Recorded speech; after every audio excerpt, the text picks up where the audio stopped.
தினமும் பெண்கள் காலையில் தவிர்க்க கூடாத ஒரு தேநீர். திங்கள் வெந்தய நீர் குடிப்பது பசியை கட்டுப்படுத்தி ஹார்மோன் சமநிலையை சீராக்க உதவுகிறது.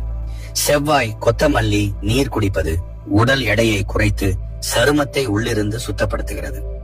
புதன் லவங்கப்பட்டை நீர் குடிப்பது சர்க்கரை பசியை கட்டுப்படுத்தி திடீர் பசி எடுப்பதை தடுக்கிறது. வியாழன் சப்ஜா விதை நீர் குடிப்பது ஒமேகா 3 மற்றும் நார்ச்சத்து அளித்து செரிமானத்தை மேம்படுத்துகிறது. வெள்ளி ஓமம் மற்றும் சீரக நீர் குடிப்பது வாயு தொல்லையிலிருந்து நிவாரணம் அளித்து வளர்ச்சிதை மாற்றத்தை மெதுவாக அதிகரிக்கிறது. சனி சோம்பு மற்றும் சீரக நீர் குடிப்பது வீக்கத்தை குறைத்து செரிமானத்தை எளிதாக்குகிறது. ஞாயிறு உலர் திராட்சை நீர் குடிப்பது ஆன்டி ஆக்சிடென்ட்கள் நிறைந்தது. இது பெண்களின் ஆரோக்கியத்திற்கு உதவுகிறது.